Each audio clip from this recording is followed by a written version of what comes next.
So this is a new business math, and this is test number 3. So let's get going. Go ahead and do the test, and then you can check it however you want to do it. So don't just take my answers. Just make sure you do it first to see if you got it right, or look it up in your book even before to see. The balance sheet is okay. Let's do number 1. A balance sheet is used to record net sales, gross profit, expenses, and net profit. No, a balance sheet is just balances out your liabilities and capital and income. That's the first thing we learned. So this here with the net sales, gross profit, and expenses is called the income statement. It's like a report card. It has those 6 things on it. It's like your report card, your income statement. So this answer is false. It's not a balance sheet, it's an income statement. Number 2. The income from sales minus the cost of goods. So if you have income from sales, that's what you have taken in, you sold that, and you take off the cost of good, this yields the net sales. No, it's going to yield the gross. So not anything to do, there's not nets as the net sales. The income sales, which actually would be the net sales, minus the cost of goods is going to be your gross. Okay, so this would be false too. It's not net sales. Number 3, an increase in assets or recorded under an increase in assets is recorded under the credit column. Okay, if you said do the asset ASED, if it's increase, it's going to be in the debit, right? Because you increase the assets, it's going to be in the debit.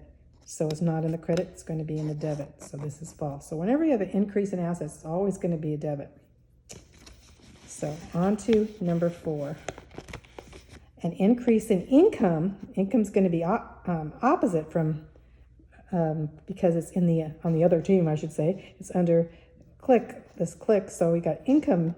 So an increase in income is recorded under the credit column. Yes, it is, because here's increase in income, and it's going to be credit. So true. Number 5, the net sales equals income from the sales minus the returns and allowance. What is that? Net sales is you take your income, and then you have to subtract all the returns to get your net sales. So this is true. If you take basically, in order to have net sales, you got to make sure that you have the right sales. If people return things, of course, you need to subtract those things that were returned. Number 6.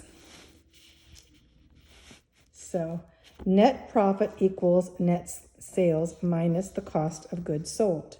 So net profit is how much you profit, equals net sales minus the cost of goods sold. No, it'd be gross. You're going to take the gross sales, not the net sales, because the net sales is going to be that, but basically you have to take the gross sales because you have to subtract, the cost of goods. So basically this is not net sales, it's going to be gross.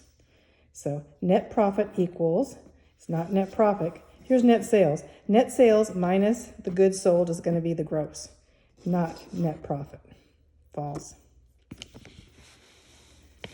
Okay, hope you're understanding this. If the Jefferson had a cash deficit for the month, their cash payments must have been larger than their cash receipts. Yeah. So if they had a deficit, that means they're in the negative. That means their payments, they got too many payments and not enough receipts for cash. So so they had a cash deficit for the month. Their cash payments must have been larger than their cash receipts. True. On to number 8. An income statement is used to compare the total assets with the total capital and liability. So that's false. An income statement is a report card. It's not. This is just number 1 question up here. You had the balance sheet. This is the balance sheet. The balance sheet is to compare. Balance is comparing total assets with total capital and liability. Assets, capital, and liability. That's your balance sheet. So An income statement is your report card, so you have to have all 6 things on your income statement. And so you need more than just capital and liability and assets. That's your balance sheet. So this is false. Number 9, an increase in liability is recorded under the debit column of the general journal. So, okay, an increase in liability, let's do that. Increase of liability, here's liability. Liability increases, so it's going to be a credit. So it's in the credit column. So it says debit, so this is false. Just CLIC, and then the liability is going to go up. Right here goes up, which means it's going to be a credit. Number 10, a debit entry is a dollar amount that is recorded in the left column.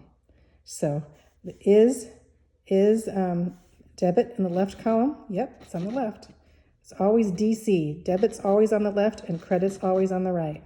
DC, like Washington, D.C. So this is true. Okay, let's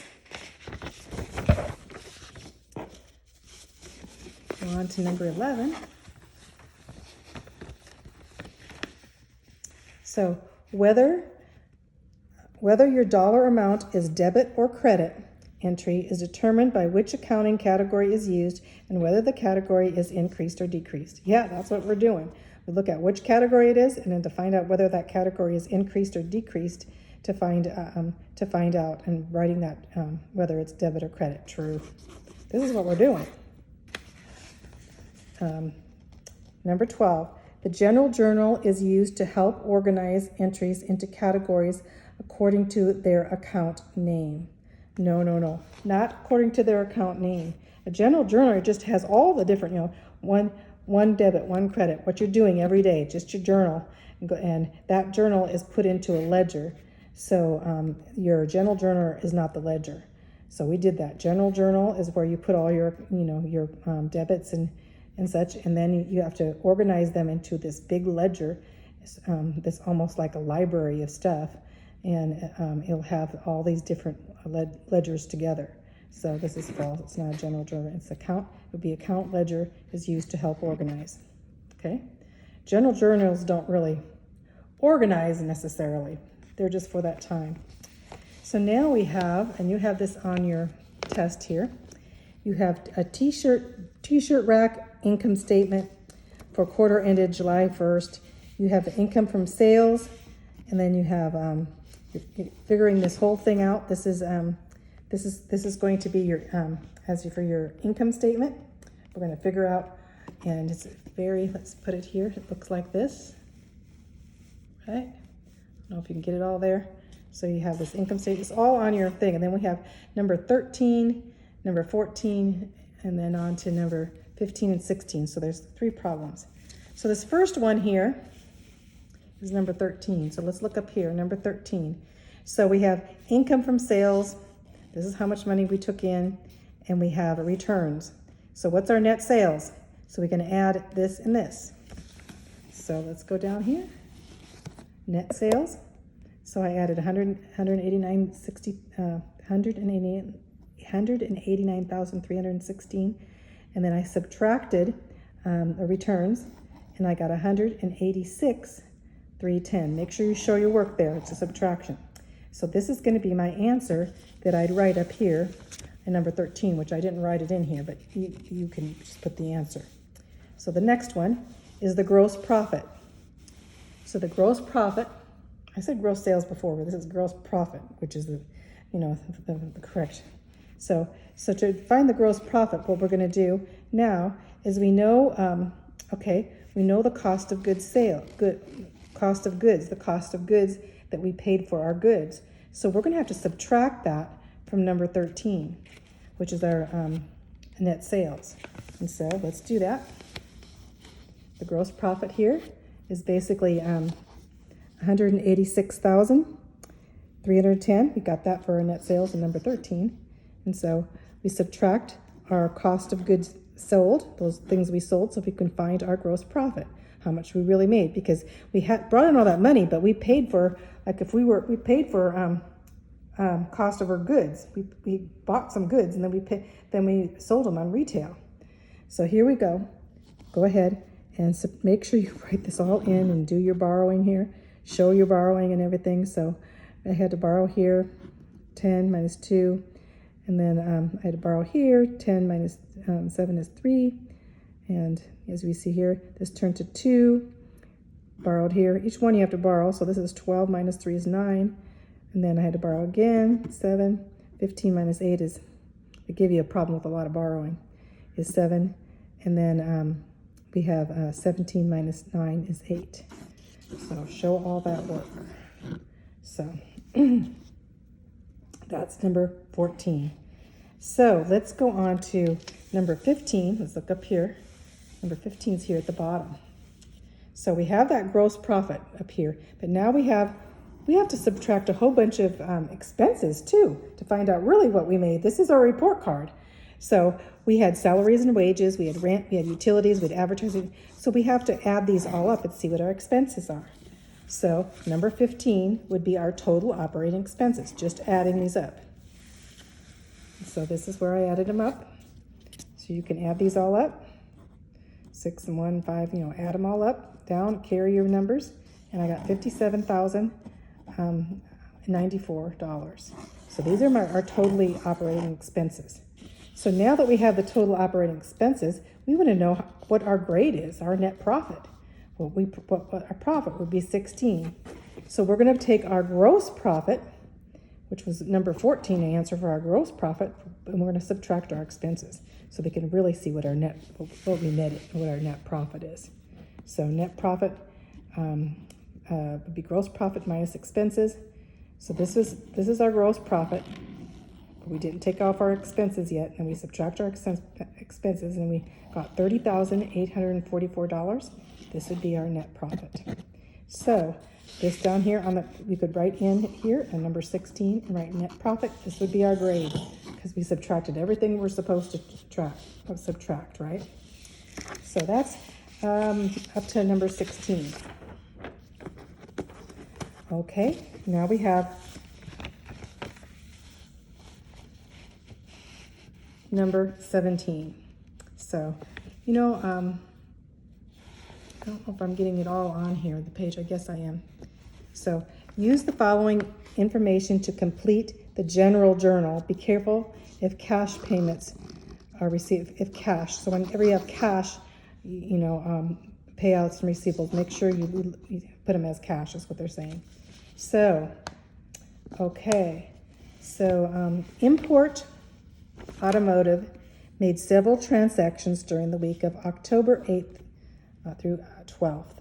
Okay, and I just put these out. You have it in a paragraph form, but go ahead and write these out. And you could write them or somehow so that you have them, because always have to write them out when you have I always have to write them out like 1, 2, 3, what things happened in that paragraph. So in that transaction. And so I have number 1, they fixed Ralph Waldo's car. They fixed, and he paid them $387 in cash on October 8th. That's one thing that happened. The next thing that happened on October 9th, the next day, Import Auto paid cash for tools. So they paid $239 cash for tools. The next day on October 10th, they paid cash for mortgage payment. They had to pay their mortgage payment, so they had to write a check to their mortgage payment, which was $716. That's accounts payable, so I wrote that. The Delvos, these people, picked up a repaired car on October, I think it says picked up repaired car on October 11th, and they paid us Automotive, which is us, $157.30 in cash. Then October 12th, Friday, the employee checks totaled that we had to pay our employees. We paid it out of our cash, $453.26 to pay our employees. So this is what we had. So, and then down here it has, 101 is cash, that's asset. 120 is equipment, which is an asset too. Accounts payable is 201, which is liability. And sales income was 401 for income. And the salaries are going to be 501. You need to put these because this is how you're going to put it on your put it on your general journal. So let's look. So I don't know, I don't have it. So basically I had import automatic general journal. This is page 12, it says. And I put in this corner, asset up in this corner, so, and clicked, so I can, so I can know if the category be debit or credit.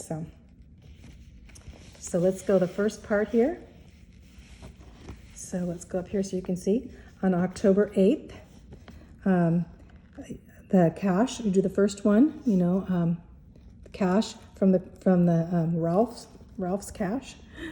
So you're going to take in the cash, merchandise fee for the car repair. I put cash and I put that. And then I put in the numbers. Well, first of all, we're going to put down, if it's a cash debit, means basically the cash is coming into our asset. So it's an asset, which is 101, and the asset is $387. And that asset would be a debit, because if we did an increase in our assets, it's going to be a debit. So we put that as debit. It also is going to be a credit because it's going to come under income, because we have income. And if we do click up here, click up in this corner, click, so if you put click here, increase in income is going to be a credit. So we have debit and we have a credit here written this way. And of course, if up here it says if it's cash, it's going to be 101 asset. So we put 101 for the cash. For the income, we put 401. Which up here it says 401 sales income. So we have sales income, 401, and these two. Okay, let's go on to the next thing. On October 9th. What happened on October 9th? Up here it says October 9th, import auto paid cash for tools. So basically you're paid cash for tools. So, and does it say pay cash? Paid cash for, wait. This is on October 11th. That's October 10th. Oh, here's the cash up here, I'm sorry. October 9th, I'm sorry. So it's October 9th. Tools, cash, they paid tools, $239.58. So you're paying cash. That means if you're paying cash, you had to pay for the tools, so your assets is going to go down. So purchase tools and cash would be 101, and we put it in the credit because the assets went down. Do the asset level. And then the tools now are also, they're both the assets. Our tools are assets because we got new tools. So the tools are assets, so we're going to put down the tools as an asset. We're going to put 239 for tools. So you shouldn't have this cash written here, so you can take that off. So that's going to be our debit, because we have asset as a debit and we have asset as a credit. And the tools up here, look up here, equipment up here is 120, so we're going to put down 120 for the equipment, and we'll put 101 for the cash. We'll put that number there, so that's where it looks. October 10th. October 10th, you have a mortgage payment. So that's going to be, it's going to be a liability. So, and the mortgage payment is in cash. So your cash is going to go down. So this is an asset. Your cash is going down, 101. If the asset goes down, it is going to be a credit, not a liability, or not a debit. So you put $716. And then the mortgage, you could put these in either order. So then the mortgage payment is a liability. The liability goes up. It's going, if the mortgage payment, let's see, he paid the mortgage payment, right? So the liabilities are going to go down, and so it's going to be a debit. So 716. See? Of course, each one you're going to do the asset click on these, because otherwise it's hard to find out. Two things you need to know: if an increase or decrease, and what category it is. Is it going to be debit or credit? So on October 11th, we have October 11th up here. We have the mechanic fees income and car repairs in cash. So we put mechanic fees income. So we have income. So the income is going to put us at 401 would be income. So that would be income would be 157.30 because if the income goes up, it goes in the credit. Now the cash asset is 101 and the asset is going to be 157. So there's going to be debit. That if the asset goes up, you got more cash in your assets, it's going to be 157.30 that would be a debit.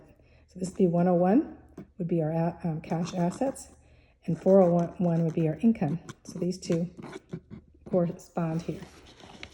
So the next one, these are not that hard, but gotta do them.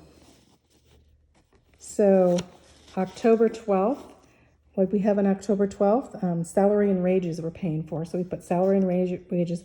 We're going to put salary and wages, which are going to be expenses, which are going to be in the 500s. Up here, it says 501 salary and wages right up here. So we're going to put expenses. So salary and wages, the expenses goes, if the expenses goes up, if the expenses are going up, the cash, basically, you can have ACED, right? It's up here, right up here, ACED.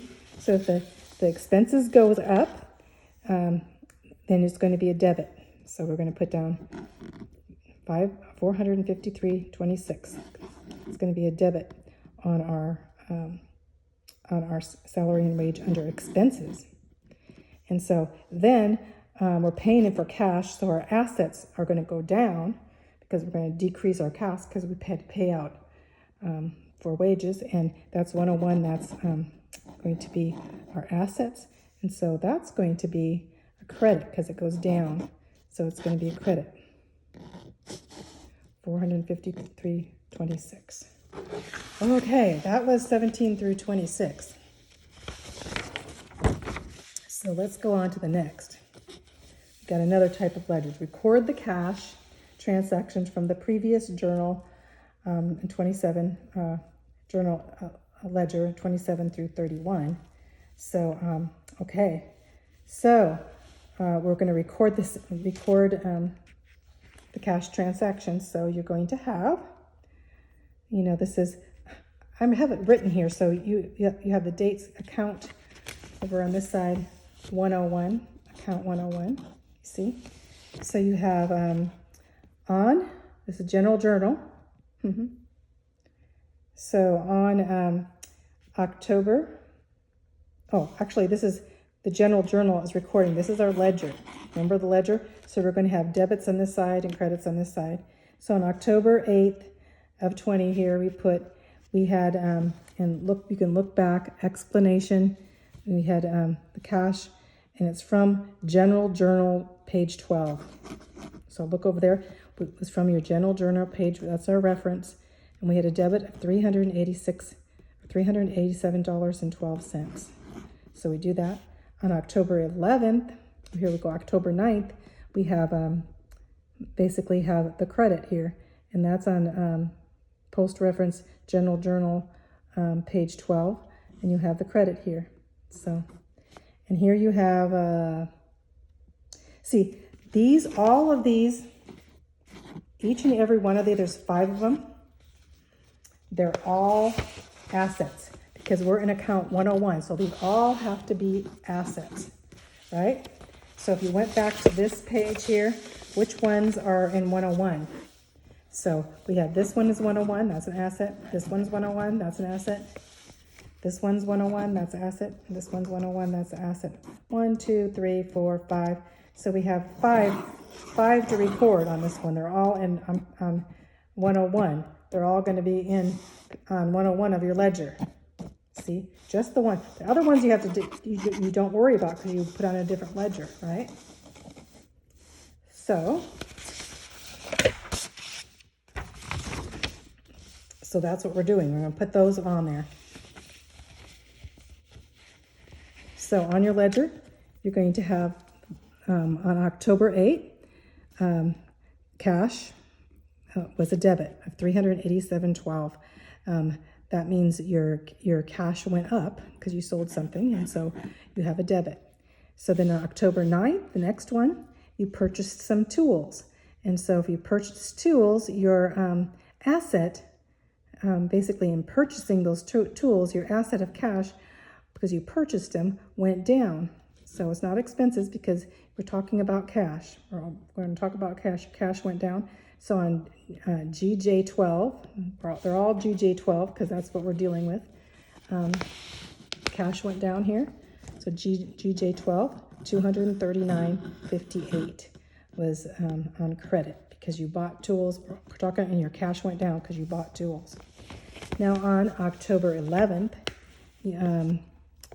your cash went up, so you put down GJ12 on the cash and you had 157.30 that went up. So if it's an asset and it goes up, it's going to be a debit.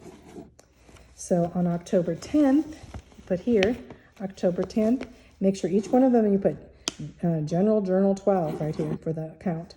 You have your mortgage payment. Well, you had to pay cash out of your assets there, so it's going to go down. So if the mortgage payment went down, it would have been a credit, 716. All these over here is going to be credit, and these anytime an asset goes, goes up, it's going to be a debit. If it goes down, it's going to be a credit. So we have mortgage, 716. Now we have the salaries cash that you paid out of the cash here for salaries. And so since you paid out and the assets went down because it took away your cash, you're going to have 453.26. You want to write that in your credits. So you're going to have 3 of those are credits and 2 of those are debits, and it has to be written this out as you see. And they're all referenced to General Journal. So this is the ledger. This is how to do a ledger, right? So I don't have the test thing. You can see the ledger on there and you can write these in. Okay, now we've got the easy part. So we're going to go on to number 32. Number 32 is addition. Write it all here. Make sure you know that these are zeros, so we don't. So 4, 8, 9, 2 is 11, plus 7 is 18, carry the 1. Make sure you do all your carrying and stuff because I want to see that you know how to add these. So do that. Number 33, you're going to subtract. So you have 11,100. They want to know you can borrow. So you're going to, can't borrow there, borrow from here.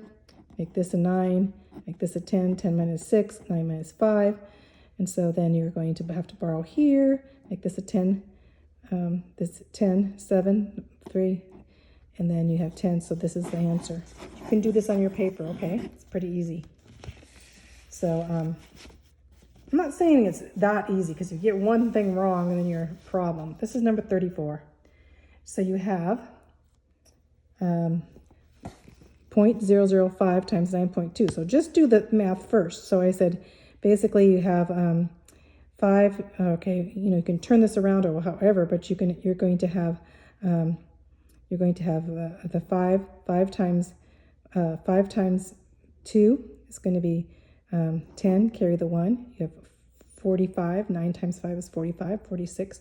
So you put 460. Well, here's the decimal point, and you have to move it over 1, 2, 3, 4 places. So you go 1, 2, 3, and then you're going to have to add a 0. You just want to make sure you know how to add zeros there. Number 35 is a long multiplication problem because there's 3 different areas. So as you can see, I put make sure you do it like this, and when you're carrying, make sure this carrying is for the first one. This is the second one, and this is the third one. So give yourself some room there. They don't give you very much room, so you could do it on the bottom or something, or somewhere where they're in the scratch, or if you want to first. But anyway, this is how to do it.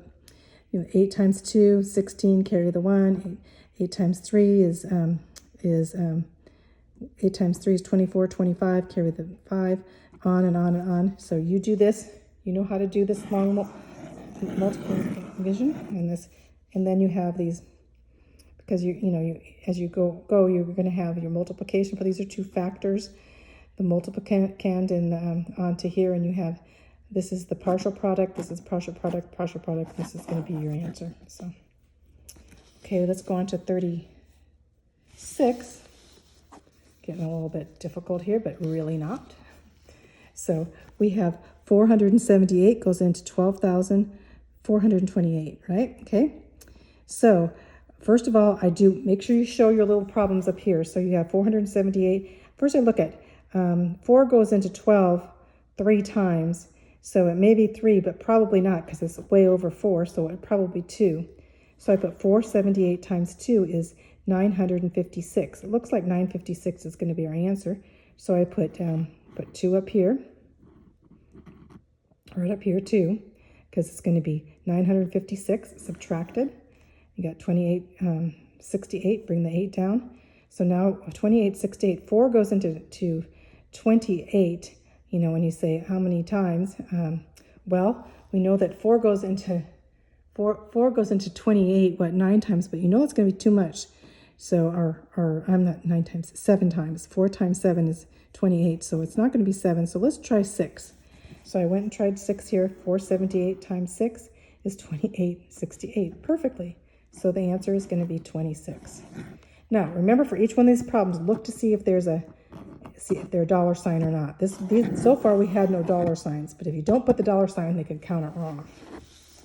So let's go into 37. So here we have 37, the same way. Only thing on this one, you have a decimal point, so you have to move this decimal point over, and then you have to move this decimal point over. The 8 is right here, and put it up here. So that's important, to put the decimal point in first. Now do the same way you did before. Just leave that decimal point there. So 972, you think of 972 goes into 6,600. Well, you think of 9 goes into, when I think of 97, going into how many times? Here's 972. This goes into 66. Well, so let's see. 9 goes into 66. Well, you can see 9 goes into 66 would be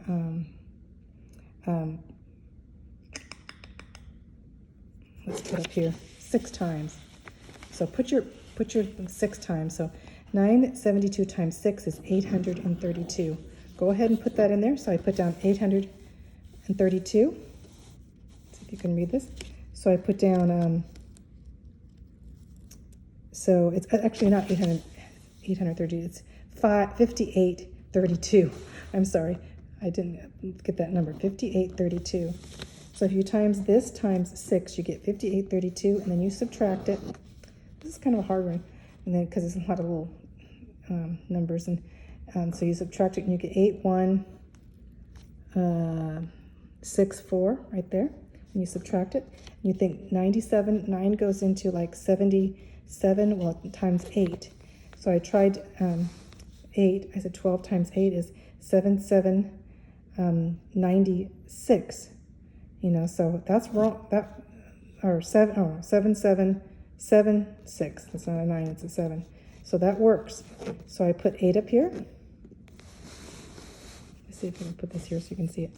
So I put 8 up here, and then I put 7776, and then I subtract, and I got 3888. So now 9 goes into 38.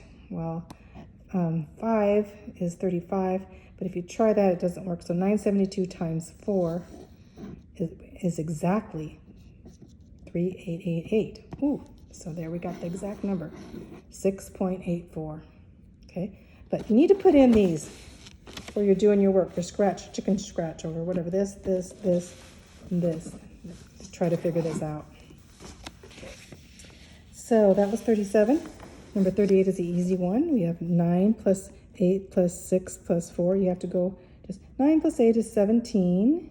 And then you go plus 6 would be 23, plus 4 is 27. So we stuck a pretty easy one in there. So 39 here is another multiplication. This one has a dollar sign, so make sure you put the dollar sign. 315 times 21, 5 times 5, 1, 3, 10, carry the 1. This one's the easy one. It's 66.15 with the dollar sign. So number 40, do this. As you're looking through this, you have 103. So just think of 100, how much 100 goes. So how much, first of all, you have to move that decimal point over. 1, 2, 2, and I move the decimal point over right there. So now that you move the decimal point over, that's ways to start. You think of, okay, 103 goes into 500. 100 goes into 500 how many times? So 103 times 5, which I did over here, is 515. So 515, you subtract 520, you got 61, bring the 8 down. 61, 103 times 6 is 618. So it'd be 618. So it'd be 5.6. So this is pretty easy to do because you're going to kind of round this to 100 as you're thinking how to do this. So this is a pretty easy one, 40. So on to number 41. So this is easy. Round off $8.753 to the nearest cent. Do you know how to round this off? Basically, you're looking to the nearest cent would be 75 cents, right? So 8.7, what? You round off that 3, you got, what did I say? Oh, you round that 3 off. You're just going to take that 3 off and you'll get 8.75. Just take that. If it's above 5, you're going to go to the next number. So since it's below, you're going to take it off. It's going to round to that. That was an easy one. Multiply 8.94 by 28.8 and round to the nearest cent. So you're going to have to do your multiplication problem here. So you have 18.94 to 28.8. So now you're going to see you're going to have 1, 2, 3, 4. You're going to have three places, so you're going to round it. But let's go ahead. 8 times, this is, you're going to have to, see, I didn't have enough room, but you need to have up there each one. So, but 8 times 4 is 32, carry the 3. 9 times 8 is 72, 75, carry the 7. 8 times 8 is 64, plus 7 is 71, carry the 7. 8 times 1 plus 7 is 15, so 15152. So the next one would be 8 times 4 is 32, carry the 3. 872 plus 3 is 75, carry the 7. 8 plus 8 times 8 is 64 plus 7. 64 plus 7 is going to be 71, carry the 7. 8, 15. So basically this is pretty easy because your times it by 8, times by 8 again. So we have 15152, 15152, and then this one is going to be 4 times 2 is 8, and then 2 times 9 is 18, carry the 1. 8 times 8 is 64, 60, what did I say? No, I'm sorry, 2 times 8. That's what you can get offline. 2 times 8 is 16, 17, and then 17 is just carrying the 1 is 3. So anyway, and then add that. And then after you add that, you have 3 places, so you have to round to the nearest cent. So over here, you round to the nearest cent would be, this is a 2 at the end, right? So that's going to just take that 2 off to round it. So it's going to be $445.47 rounded to the nearest cent. Just make sure you do this whole problem. You should know how to do these. Number 43. Identify the owner's equity in as liability, capital, or income. So identify owner's equity. Anytime you have owner's equity, I told you that over and over, you're going to have capital. So it's going to be capital. That's an easy one. Identify factory overhead as an asset, cost of goods sold, or expense. If you have factory overhead, that's what they're making your stuff, your goods with. So it's going to be cost of goods sold because the factory is making it, and you're going to have to pay for it, as they make their goods for you. So cost of goods sold is the answer. So now these have to do with Blake Distributors. So Blake Distributors had a beginning inventory for June of 100,000. They purchased 25,000 in goods during the month.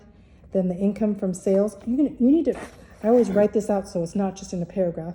The income from sales was 200,000 with $10,000 returns. Ending inventory was 30,000. Operating expenses were 50,000. This is all you have, all that, right?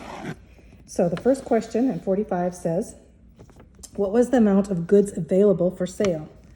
Okay, the the amount of goods available for sale. So what was our goods available? It says right here, 100,000. Had a buying inventory. That was our inventory, basically 100,000. And then you had $100,000 worth of goods for sale, but you purchased 25,000 more. So 100,000 plus 25,000 equals 125,000. So put your work here. It's going to be 125,000. Basically, you're just going to go down. You had 100,000. You had 100,000 of goods, and then you purchased more. So now you have $125,000 to sale, goods for sale. The next one, what was the cost of goods sold? So you have to subtract your ending inventory because you didn't sell them.